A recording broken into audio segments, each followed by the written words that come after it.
Hi everyone, so this is a video of me solving a 5x5 Rubik's Cube blindfolded in 8 minutes and 35 seconds. Correction, this video actually shows all 3 consecutive solves, and only the last one is the 835. The first 2 are slower, but they're both successes. And I'm just going to show the ends of those solves because they're not as interesting because they're slower. And it happened around 3 weeks ago, so I think that's like February 16th at Bay Area Speed Cuban 14. And I was going to upload it in the past, and the only reason it took so long is because schoolwork has been getting kind of hectic again. I'm taking 5 classes this quarter, which is the most ever. So get off my case, okay? Stop complaining about like, oh, the KH, why there are no videos, oh, whatever, okay? It doesn't matter. Anyway, I'm really proud of this achievement because it's always been my goal to be ranked top 100 in some event. Like, I don't really care which event, just something. And I have been trying for that for like 3 years. And my other events that I was attempting were like Mega Minx, but at this point you have to have something like a sub 50 average or something for top 100 in the world, and I just can't do that. So it's very interesting to me that 5 blind, in which I really haven't been doing until like November 2018, so it's only been 3 months, that I'm already 50th in the world. So like this solve that you see in the video puts me 8th in the United States, 10th in North America, and it was 49th in the world at the time, but I've fallen 1 rank since then. This is an edit from Future Carry, so I'll mention this earlier, but averaging all 3 solves together gives you a 10.02 mean, and not as many people have a 5 blind mean because you can't mess up for all 3 solves, which is about 240 letters or like 120 commutators. So not a single wrong move in around 1,000 plus moves. So that means your accuracy rating for doing the correct move of a solve has to be greater than 99.9%, which I think is pretty cool. But the 10.02 mean puts me 11th in the world and 3rd in North America, and the only people above me now are Kale and Mark Boynowski. So that's pretty cool. Before today, or before this competition, my best world ranking was 148th for 4 blind, which is pretty pathetically low. So I'm glad that it's now 50th-ish, and I hear I hear that the WCA at some point is going to bring big blind means to be official, but right now it's not. So officially my best ranking is still 50th, but it should be 11th, okay? They gotta fix that! Okay, enough with this edit from Future Carry. Let's go back to Present Carry. And the reason I'm commentating it is because I know that watching 5 blind solves is pretty boring.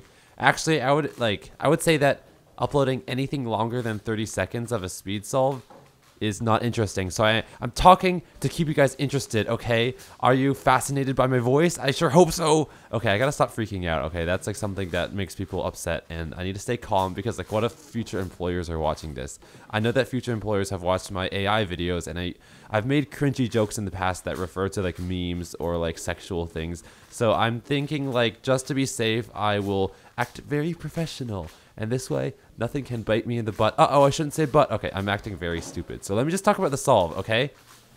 Okay, so I just looked up the scramble on wcadb.net so that I could do the tracing again and remember my memo, since it's been 3 weeks and I forgot. So I just did that in Google Sheets, and it looks like my memo was 77 letters long. And I know that's a little bit below average. I think like the average scramble is like 82 or something. So that explains why it was lucky. There's not too much to note about these letters except that for wings, I guess like the edges on the side, I had 23 letters, pretty typical, but within it, I had the letters M, N, O, P. So I used SPEFs, so that just means that I went clockwise on the right face. And if you look at the scramble, you can actually see that there are 3 red pieces that just need to cycle clockwise. So I think that's one reason why the memo was faster than normal, because when I saw M and OP, I just like zoomed through them. There was also parity.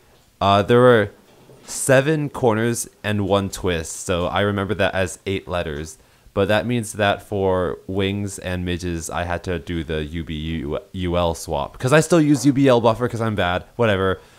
Okay, so in the video right now, I'm not looking at the cube at all at this point because I'm reviewing. So I might as well go over what my typical plan of attack for solving 5 blind is. I start by solving corners, then I move on to wings, midges, and X centers in that order. After I finish those 4 pieces, I review everything I've memorized so far so I don't forget. And after that, then I look at plus centers, the last piece type, and commit that to short-term memory.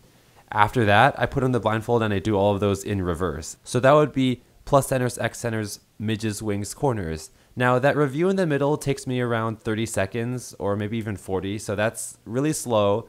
But I like how I don't have any more solves where I'm in the middle and I just can't recall anything, and then like in frustration for like a whole minute I'm trying to grasp at the like back of my brain and I just can't get it. That used to happen to me a lot in 4 blind, especially if I was trying to rush and get a PB, and it's an awful feeling, so I'm glad I don't get it anymore. My splits overall on average are, I think, 4:30 for memorization, and then maybe like 5:30 to 6 minutes for execution. So that sums to around 10 minutes or like 10:30, which is my global average. But for this solve, I finished memorization at 4:05. I think that's when I looked at the stack mat timer before putting the blindfold. So that already passed. So that means I should be making moves in the video right now. And then if it's 4:05 for execution or memorization, then that means it's 4:30 for execution to finish at 8:35. So to give context, my 5 blind PB before this was 9:09 at home, although I also had an 8:48 DNF, and I'd only ever successfully stack matted 5 blind 4 times.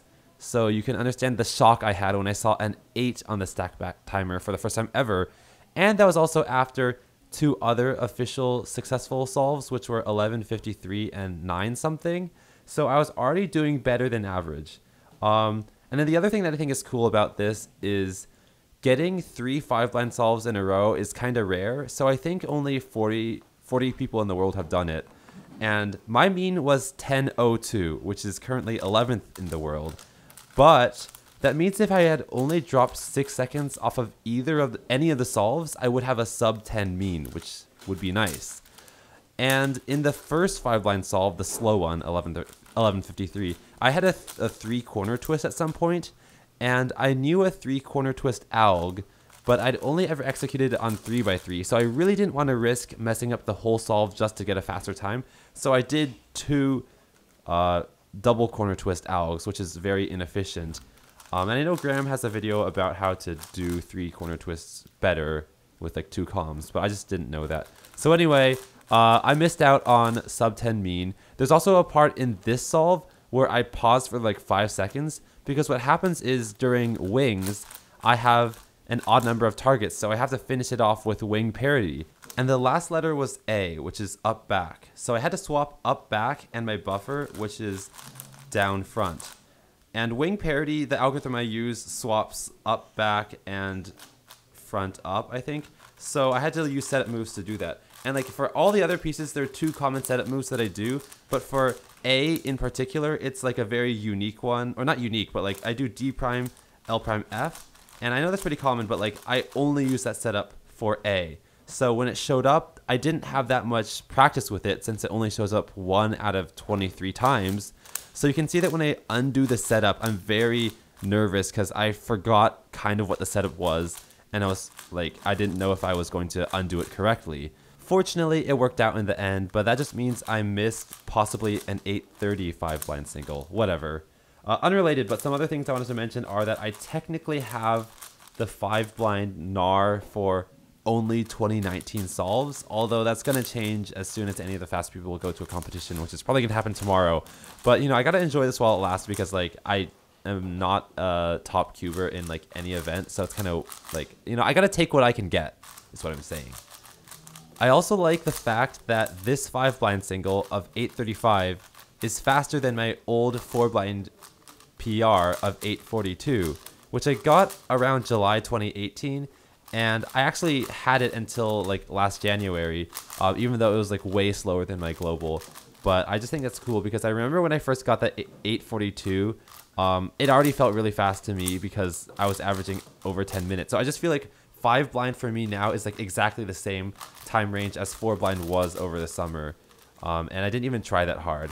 I honestly feel like I've put more effort into practicing like 3x3 than all the blind events combined, and like 5 blind on its own is like maybe 10% of that practice time. So it's just crazy how quickly it, like, yeah, I could get to top 50. So I guess that just means 5 blind is not a very competitive event right now, but everyone already knew that.